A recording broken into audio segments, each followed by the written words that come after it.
That should work much better. There it is. Welcome back to DocTalks, where I Doc Talk. Sorry about that. Set up a new couple of things. Forgot to switch one over. I hope everybody's doing good today. I hope we have loved one another. I hope we have kept it nerdy. I hope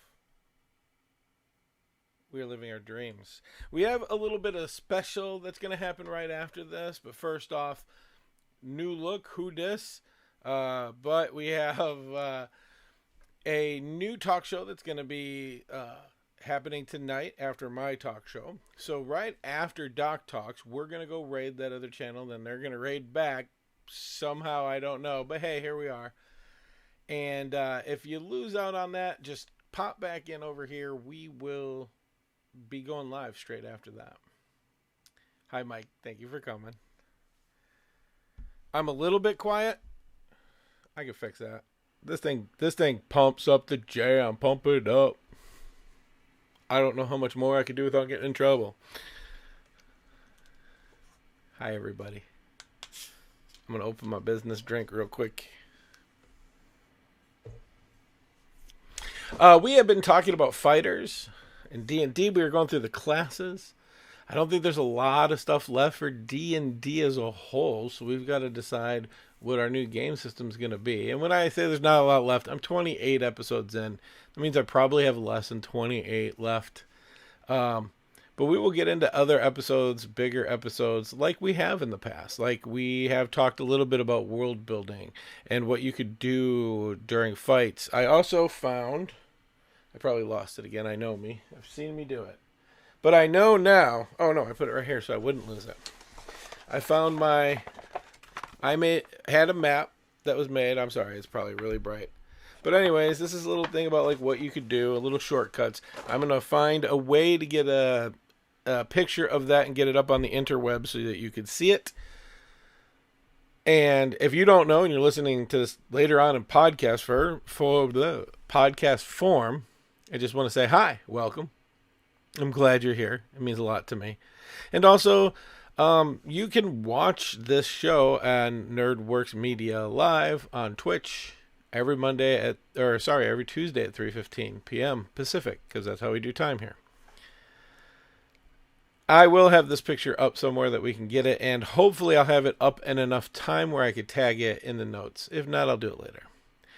Lots of stuff going on at NerdWorks Media. Lots of stuff going on with some of our friends. So let me just pitch a little bit of our friends. If you go to rupturerpg.com, all one word, obviously, head over there. They launched their Kickstarter today for the new RPG game, Rupture RPG, which is really awesome. In fact, I was hanging out in their party in Discord before I had to come here, and right before I did, they wanted to teach me to make a character, but I really needed to get to the show and get my notes done so that I could do this without running into any problems. And I still ran into problems, so there we are.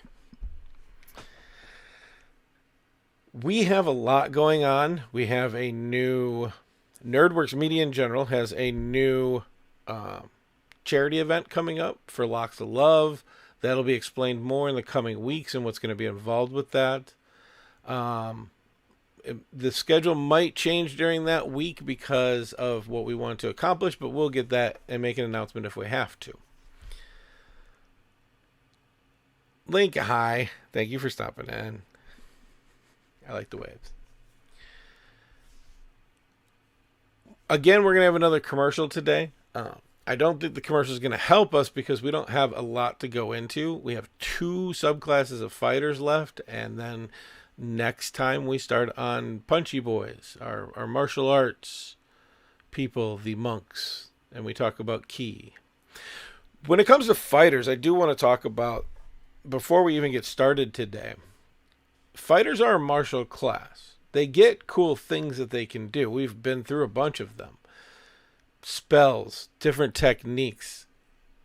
They don't always have to be magical in some way. But fighters are a great class, and they're very pinnacle in D&D. In fact, the number one played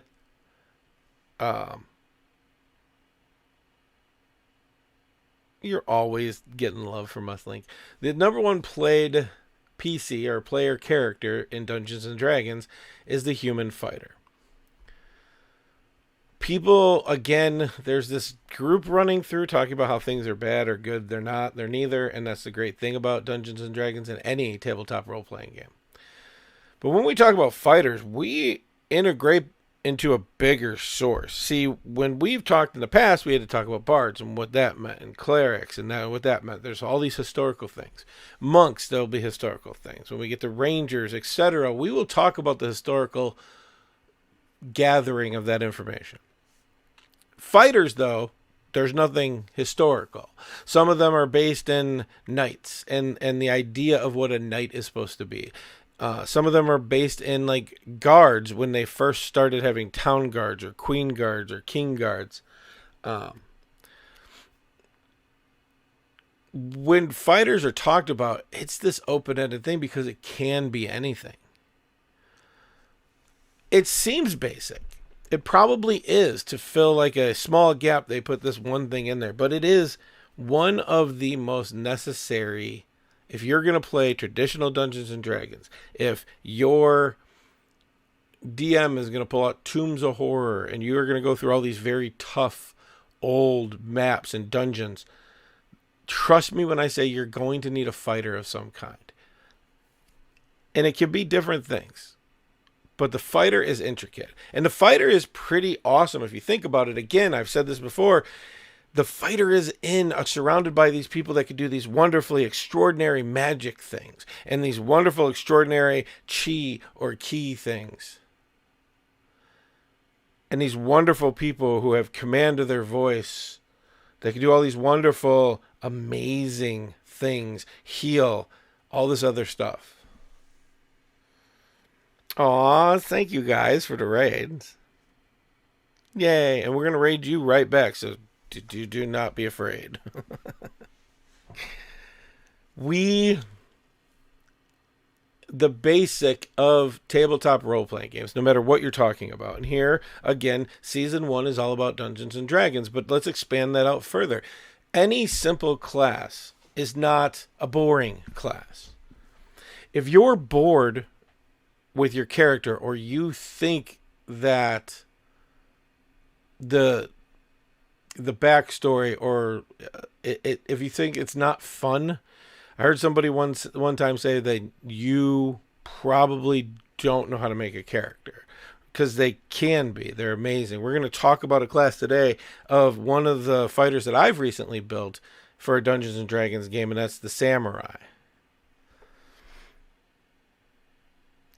No, I'm glad you're here. I'm glad you're lurking. It's good to see everybody. I'm so glad everybody's here. It makes me excited.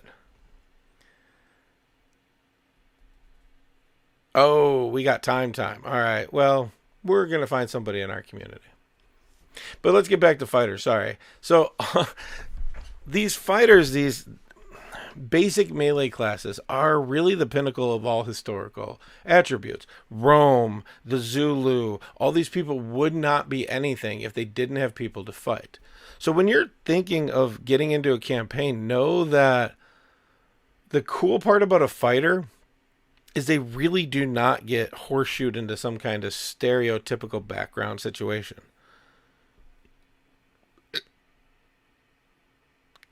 You have so much that you can work with. And I guess that's kind of what I was beating a dead horse on that one. So we're going to get into what all fighters got. We're going to flip to our real cool commercial for those that came from the RPG Hangout stream, which it was a lot of fun. And I'm sorry I had to leave. The first thing is going to start off as a commercial for Rupture RPG. And if you're hearing this later, again, this goes live this Friday on podcast form. So if you're hearing this in podcast form and you don't know, please go and just give a look on Kickstarter to Rupture RPG. Look through it. You can come to our Discord, which the links are going to be in there, and ask some players that are just starting to play it and get an idea of the game itself, or even go to their Discord and ask around. Been very friendly and awesome and wonderful. So all fighters in Dungeons and Dragons are going to get mechanically these things, but we're going to talk a little bit more about the role-playing aspect of them because it's important. First off, I want to remind everybody that D&D 5e is written as a guideline rule. The rules were there because we need to bridge the gap of different kinds of players. What do I mean by that? There are players in Dungeons and Dragons that they want to just do battles all the time. That's all they do. They build their character for combat. They have no interest in role playing. These people can play at the same table that people that role play do. And we have to understand that a good game has a mix of battles, conflict, and role-playing conflict, and role-playing without conflict, right? And so we need to learn as a community of people who play games. There's no such thing as bad. There's no such thing as good. There's a lot of role-playing games out there. And again, Rupture's a new one to come out. Every single one of them has their good points. Every single one of them is going to have their bad points. And there's no such thing as a perfect one because it depends on who you are. So when we talk about fighters in D&D, let's go ahead and get into the mechanics of this. They, they get their proficiencies, right? And so their proficiencies are all armors, all shields, all simple and martial weapons. This doesn't mean that you can't limit your character to certain ones if you were trained or your background does that. I encourage you in any tabletop role-playing game to limit yourself or learn to limit yourself for story purposes. It also makes the game a little bit more fun, especially if you're doing it for strategy purposes. Because all in all, and as it was said today, all of the tabletop games that we have today were not about role-playing. The birth of them were about war games. And instead of using one big D100 or percentile dice, turning that mathematically into a D20 or smaller, or having effects of weapons range between more than just the D20 roll or a D6 roll. And so the people that play for that aspect, the people that want to go into combats all the time, these people are not incorrect in the way they want to play. And this game, Pathfinder, other games like it are perfect for them. But you can limit yourself. So if I'm in a military, I may have learned to be proficient in most weapons. But if I am just somebody who chooses to protect a town from terrible evils, maybe I don't have access to that. And it is okay to take away certain things. You have access as a fighter to everything, so you can choose what would be more beneficial for you. And if you're a role player, you could be a little bit more specific in that. You get to choose a fighting style, and this depending on what kind of fighter you're trying to play. So you have to know your end goal, but you have to know what you're doing short term. Old armies had archers, so we have archer. You get a +2 bonus to attack rolls with bow and arrow. You have defense, which allows you to gain 1 AC if you're wearing armor. Dueling lets you use a one-handed weapon and no other weapon, and allows you to get +2 to damage rolls because it means you're a little bit more proficient with that one weapon. Great weapon fighting allows you to reroll 1s and 2s because it's a great weapon. It should be doing more damage. It's the thought process behind it.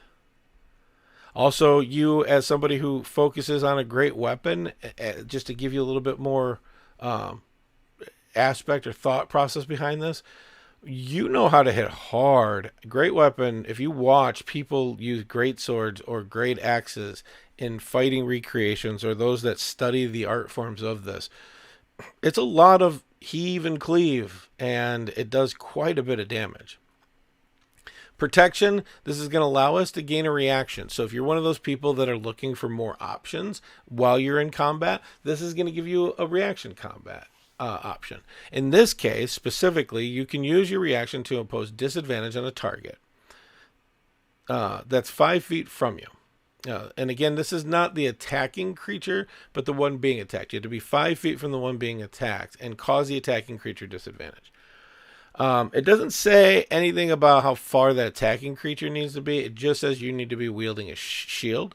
So I could see that for bow and arrow attacks or anything. Use this to your advantage because you have that kind of recreation. And when you think about that, that's more the Spartan being behind the shield or protecting the guy next to you with a shield. And finally, the 2-weapon fighting. This is if you want to use 2 weapons, you gain the ability modifier bonus to the second attack where you normally wouldn't when you do damage. And remember, these have limitations. So 2 weapons have limitations in the rules. Obviously, you can't run around with 2 great axes. You could probably find a way to feed into that, but normally you can't. But when it talks like specifically great weapon, it says it has to either be a 2-handed weapon or versatile property, and it's not saying that you have to be using 2 hands, but I think it's hinting towards that, but that's on you and the DM. You only get to select one of these as well, too. And if you have a good dungeon master, a good storyteller, you can always ask them, and they will usually allow you to change that. So there's nothing wrong with tweaking your characters. And I think this goes for any tabletop role-playing game. If I'm playing it, it just doesn't feel like the character is set up to be the way the character is, I'm going to talk to the person doing my story. And I will be like, I want to switch this out because it feels like this, and I'm going to have a real reason. I don't want to do this for mechanics. I don't want to do it because I'm trying to get more damage out of my hits. And I definitely don't want to go, because trust me, the person running the game knows that you're making up a reason to get the extra benefits instead of really being about your character. Just try not to do that. Try to stay out of that. Don't just make up reasons because you want to do something. Try to play a character that you're going to enjoy on their personality. Now, if you're a combat person, this is what you're going to do. Maybe something will be better. Talk to the person running the game, but be honest with them. Don't try to change it what it is, okay? All fighters get second wind. So once per short rest, and it's when I say short rest, it's short rest and long rest. You can use your bonus action, add hit points. That's 1d10 plus your fighter level. And this is the fighter digging deep thought process, right? I was in the Army. We were taught to push. They were always pushing us to our limits. At least they were when I was in. And they try to push it to make the stamina better. This is a representation of that. All fighters gain action surge. So you can use this feature again once per every short rest or short rest and long rest. And just what it does is it gives you one more action. So if you're smart and you're a combat person or you're talking to min-maxers, you're going to learn that the real thing is if you take an attack action at certain levels, you get more attacks per attack action. So one attack action is like 2 attacks, 3 attacks. It gets up to 4 attacks. You can use your actions. You can use your action surge to get more attacks by using that action as attack action or using that action to drink a potion. Yes, you can come to me all you want. Drinking a potion isn't a full round action, and the reason it is because it's an economy that makes you think about strategy, because at its heart, Dungeons and Dragons and most tabletop role-playing games are about strategy and roleplay. Some of the best game masters and game creators that I've talked to across the board have this unifying agreement that a good game, tabletop role-playing game, is neither all combat nor all role-playing. It's a good combination, a good balance of both. And again, you're going to get players of both of those no matter what you're playing. And it's important to make sure that your game sees that these people are getting their needs met, and they'll be more likely to do the other thing that they don't like to do. At fifth level, you're going to get that extra attack that I was talking about. And again, there's some clarification. To attack twice at 5th level, you actually have to take the attack action and attack. If you don't attack, you do not get that second attack. That's the requirement here. It increases in later levels again, and like I said, at level 20, it's 4 times per attack action. At that point, you're going to need it to keep up with everybody. At 9th level, you get an Indomitable. What this means is actually once per long rest, if you roll a saving roll, before you hear if it fails or not, you could choose to re-roll it. Whatever that second one re-roll is what you're going to use. This increases as you gain levels. I think at 17th, it becomes 3 times per long rest. And again, these are things that we've got to weigh. We have to understand that this is about combat in role-playing games is about... Oh, hi, Not Adulting. I appreciate the lyric. combat and role-playing games is about strategy. It's about party makeup. It doesn't have to be made up a certain way, but fighters react differently if you know somebody's throwing a fireball, right? And so these are things that it brings in the strategy portion of what the game is created to be, which is a strategy game. I'm not saying that strategy isn't important. I'm not saying that role-playing isn't important. And I'm not saying that if you're at a table that does one more than another that it's bad. Whatever works for the group is the best for that table. But if you find yourself in a mix, you don't want to be a toxic table. You don't want to be like, oh no, this is all we do. Allow that person to introduce a little bit more. Some of the people that I've known over the years that became the best role players in my game were people that were not role players when it came down to it. And it is an interesting mix. We're going to go ahead and take that short break right now. As we take this break, remember when we get back, Rune Knight and Samurai, we're done. And Fighters will be done. But check out some of the things that are going on. Most importantly, like I said, today was the kickoff of the Kickstarter for Rupture RPG. They have early bird specials. I'm not sure how long that goes, but you're more than welcome to check them out on Kickstarter. So why don't we just flip to some of these commercials? I'll see you in about less than 5 minutes. I'm not going anywhere. Go ahead and check this out. I'll be right back. I love you. Sit tight. I'll be right back. It has been 300 years since the Great Rupture, and now magical energy known as mana flows through all of creation, through all people, through all rocks and trees, through the very land itself, through the water that surrounds us and the sky above us. Many have used their own mana to create magnificent realities and to change and shape this world of Taral. Some could not handle the mana flowing through their veins, and it has torn at their very soul. Many people are seeking a way to reverse the effects of being mana-torn, but to no avail.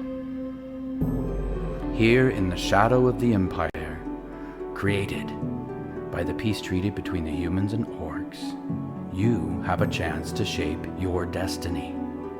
What will you do with the mana flowing through your veins? What paths will you follow? What trails will you blaze?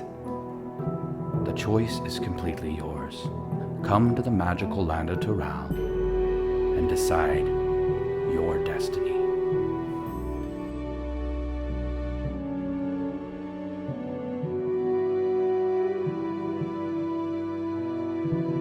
Thanks for all the plugs, Doc. I on my own channel, my personal channel, I actually don't have any moderators. It's just me. So it's nice to have somebody who's there to help you out. Makes it a much easier process when you don't have to worry about doing all of the things. I have smoked / consumed the baked herb. Cheers. And this. Only drugs I've ever done in my entire life.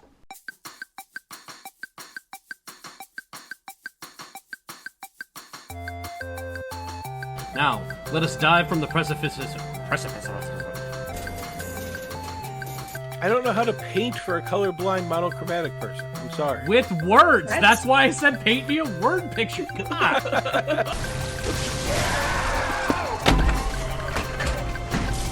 Hi, Mom.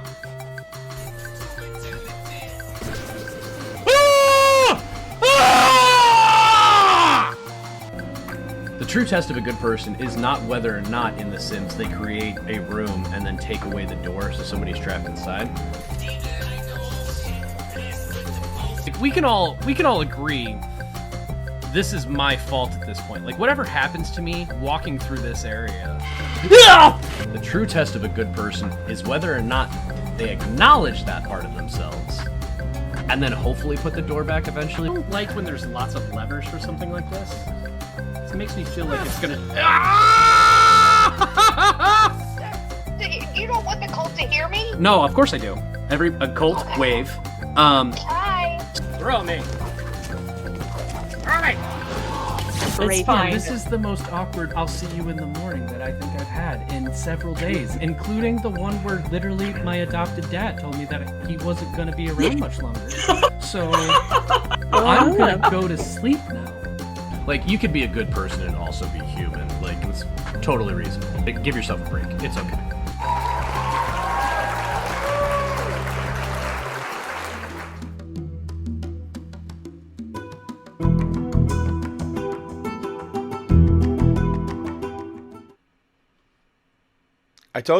I told you we'd be right back. Hi.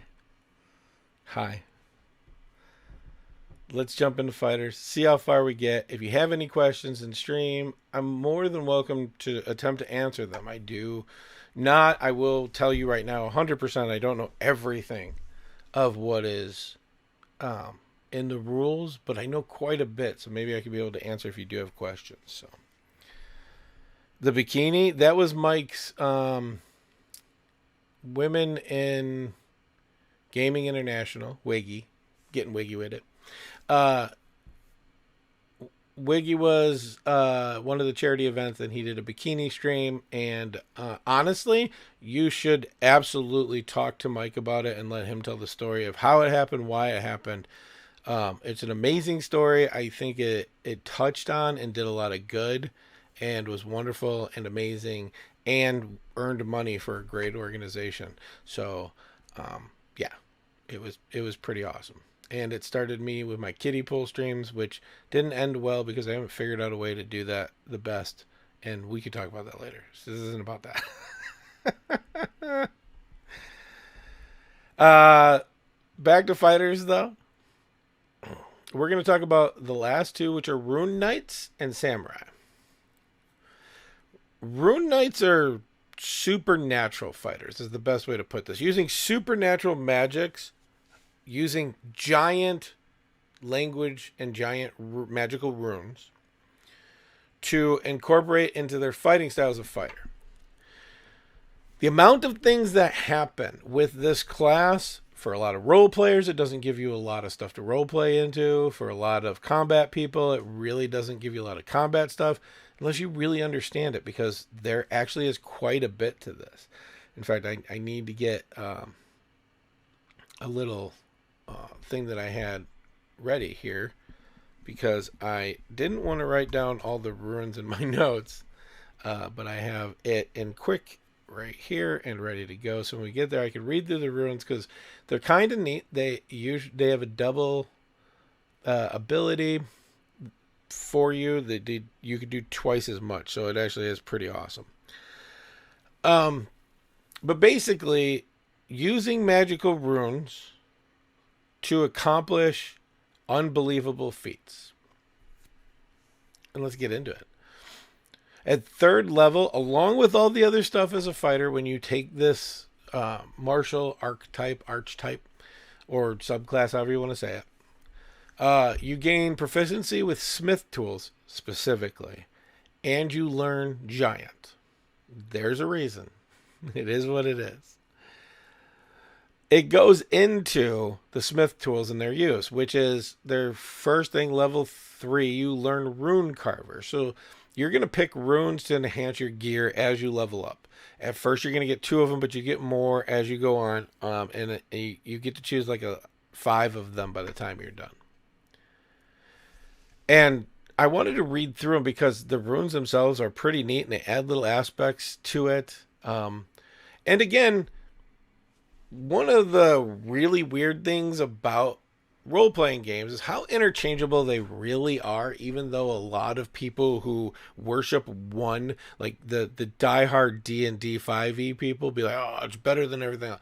You can always find a way to move it around. And if you and your dungeon master or storyteller, whatever you want to call them, has issues breaking something down into 5th edition, I've had a lot of practice with it. I'm more than willing to make it a jump.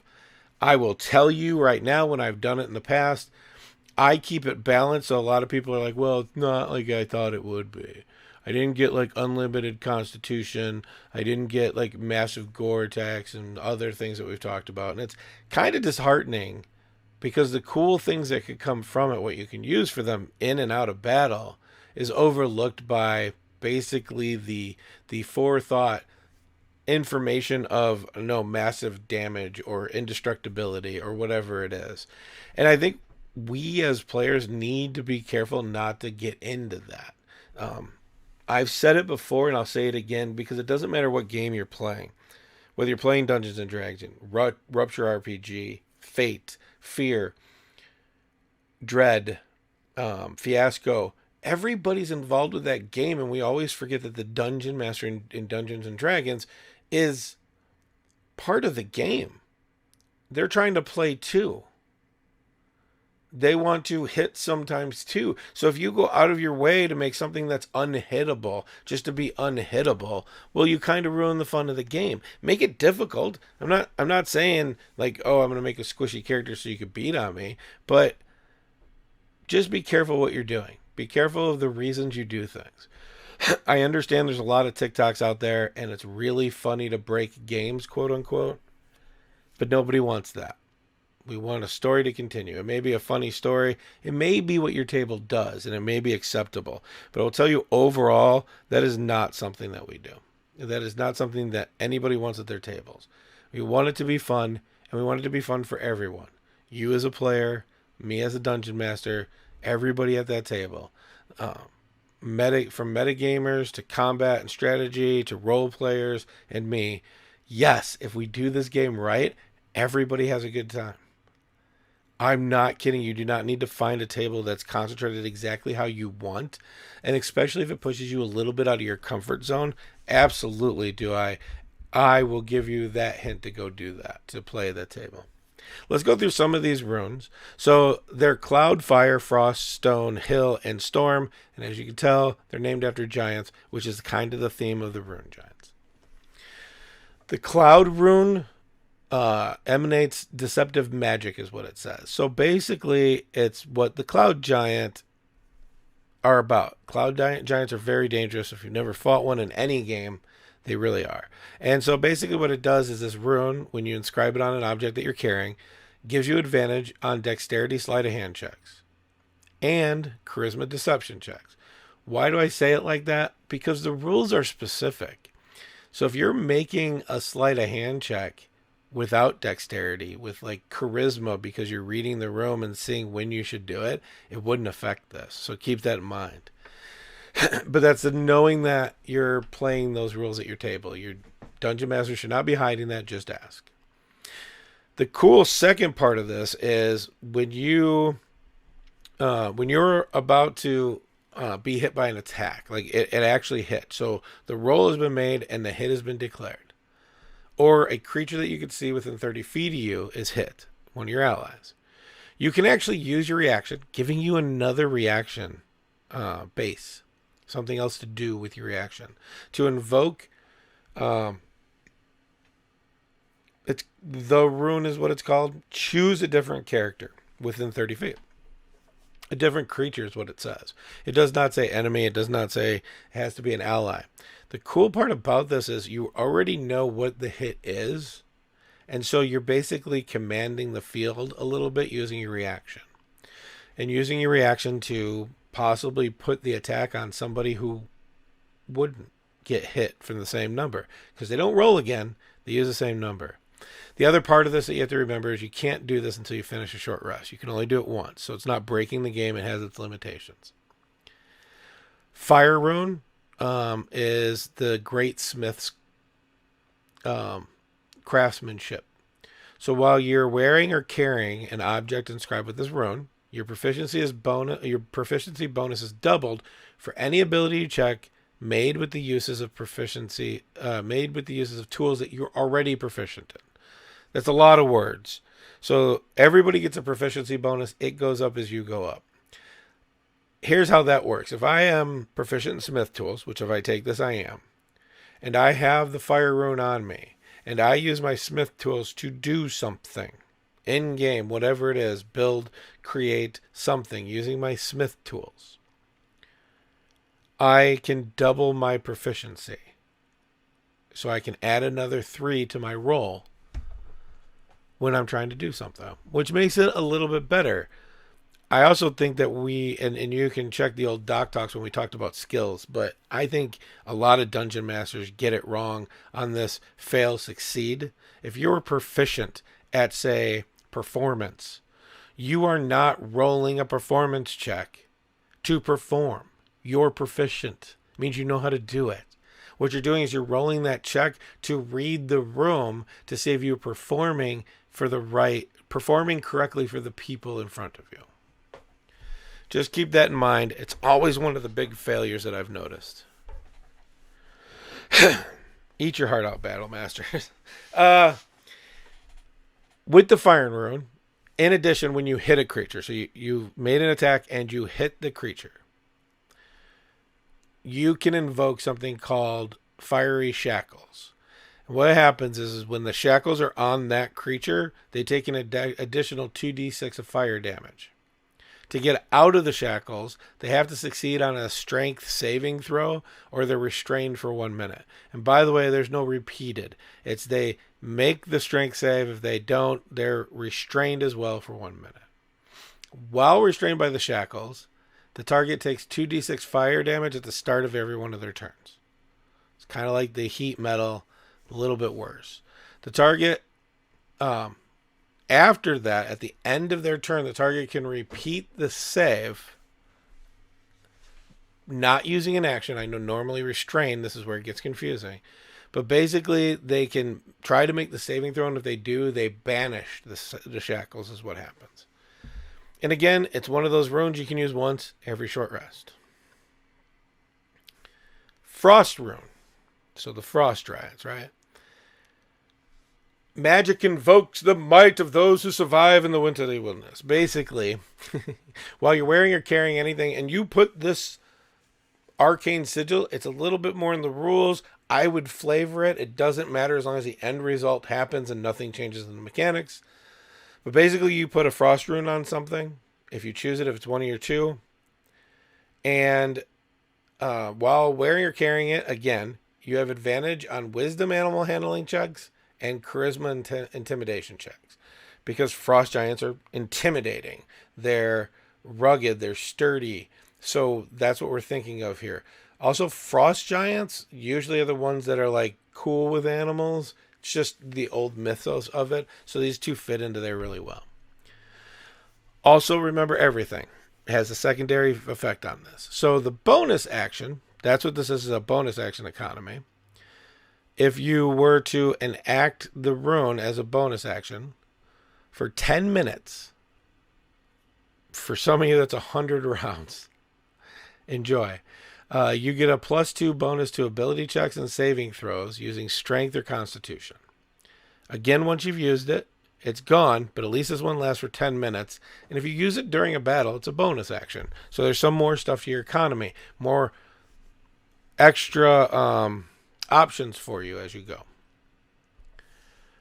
The stone rune is excuse me, again associated with the giants that we're talking about. And if you do this one, it's wisdom insight, and then it gives you dark vision out to 120 feet. So if you're playing one of the characters that doesn't have dark vision, you want dark vision, you want to be a fighter, maybe this is the one that you want. Take Stone Rune. It works. The extra part about this is when a creature that you can see within 30 feet. So you remember, that's the sentence. You have to be able to see that creature. When you can see, and it ends its turn, and it's 30 feet from you, it's a reaction you can use to invoke the rune and force that creature to make a wisdom saving throw. Unless the save succeeds, basically you charm that creature. It's for a minute. While charmed this way, they have a spirit of 0. They're incapacitated. You basically put them into a dreamy sleep land. The difference between this and like hypnotic pattern is that they repeat the saving throw at the end of the turn. And again, it ends if they succeed on it at all. Once you evoke it, again, all of these are you get once per short rest. The first part that I'm telling you, the like this one with the wisdom insight checks to insight something or to see out 120 feet in dark vision, That lasts, but the stuff when you invoke the rune is only during a short rest.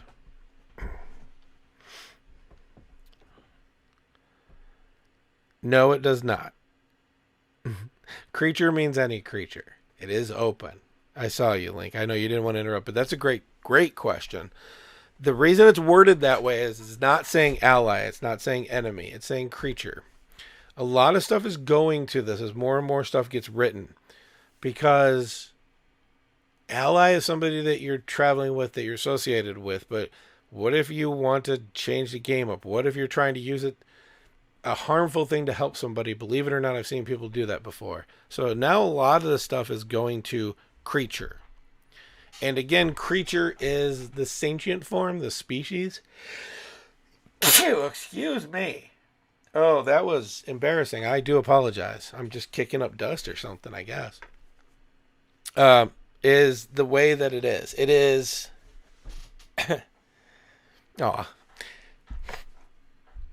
It's just what they're going to in wording to make it a little bit more open-ended.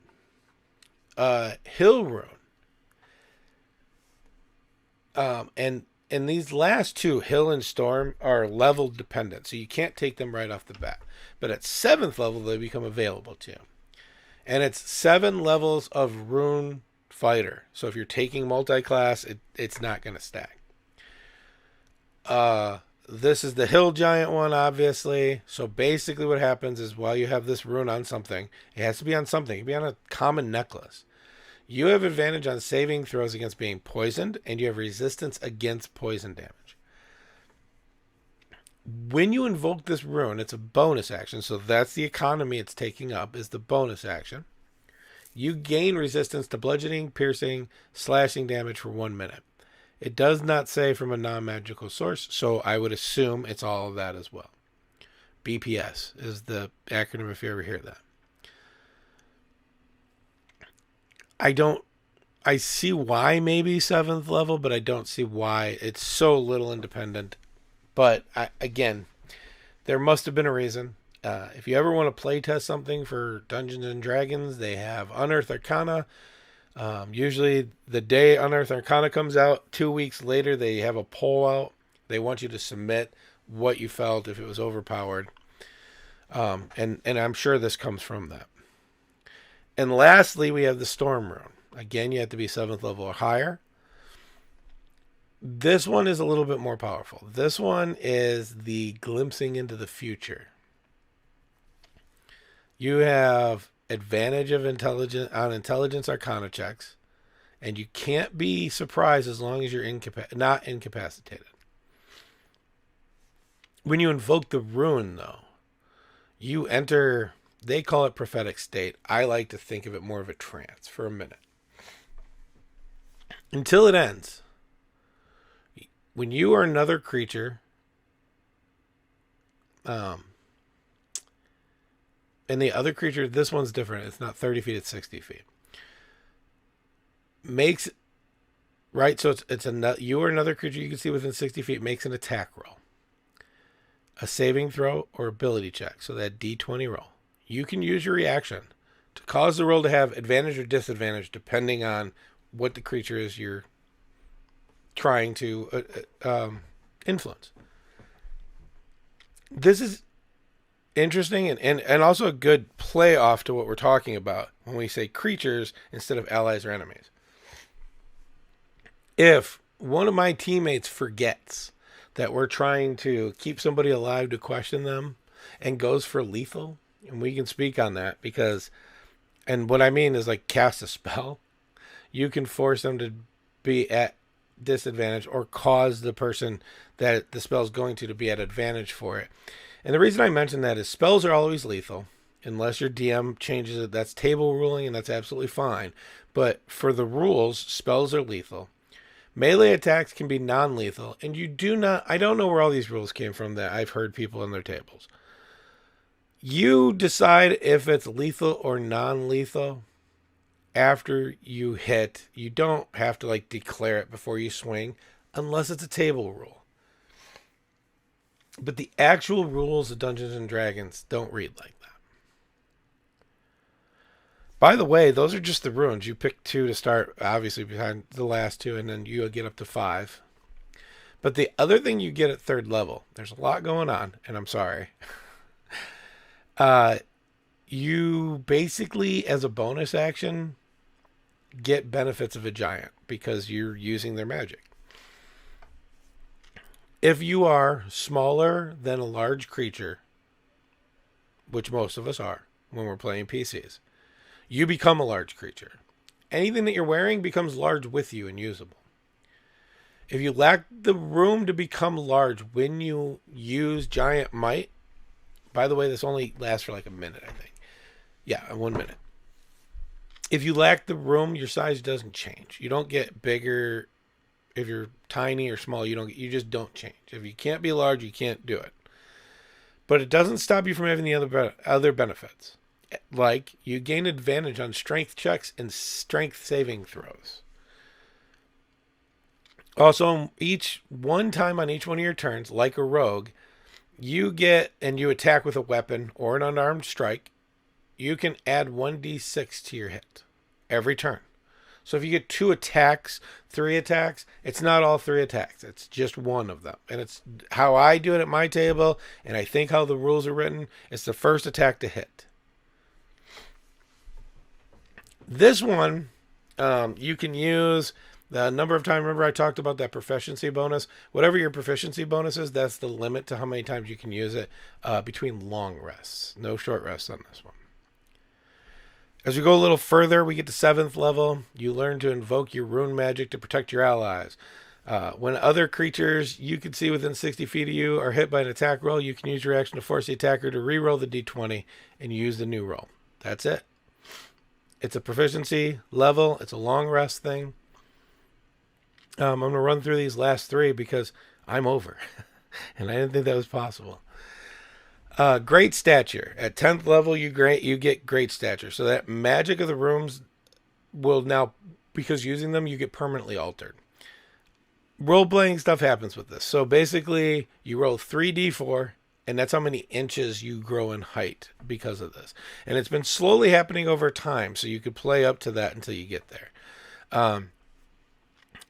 And then the second part of this is the damage. Remember, it was 1d6. Now it's 1d8. It's going to go up 1 more to the end. At 15th level, we can invoke each one of our runes that we know for our rune carver feature twice instead of once. But everything else is still the same. You get them back at short rest. So instead of doing it once per short rest, you get them twice per short rest. But that's at 15th level. A lot of people don't make it there, but it makes it interesting. And I guess it just kind of stacks with your level.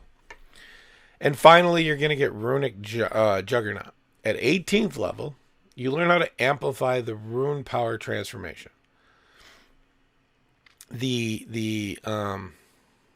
the stature, Giant Might. The extra damage you deal at Giant's Might feature becomes a 1d10. And you can increase your size to huge if you have the space. This one, if you can't go huge, you could still go large. And while you're huge, if you can get there, you increase your reach by 5 feet. So Rune Knight has a ton, even though it's small. Even though it doesn't feel like a lot, it really is. And it adds a lot of effects for our bonus actions and reactions mostly. If you're one of those people that just needs a couple more of those for a fight, and you'd like something that's a lot of fun to play with, this is the one. I'm over, and I still have to make dinner. But are there any other questions about Rune Knight? Because we'll just do Samurai next week and get into Monks right after that. Big, large, huge, yeah. So large is 15 feet, huge is 20 feet. Just to give you an idea of how that works mechanically. If not, I'm glad we weren't going straight into the new one after this. Give me the Tom Cruise class. Calm down there, big guy.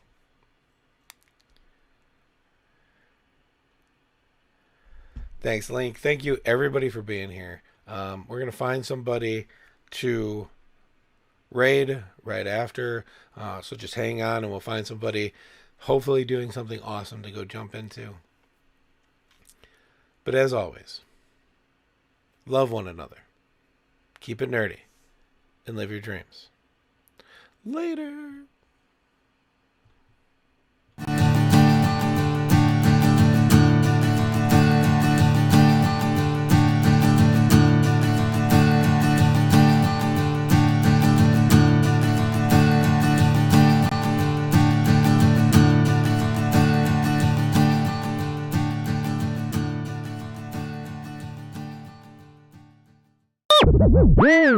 This has been a NerdWorks production.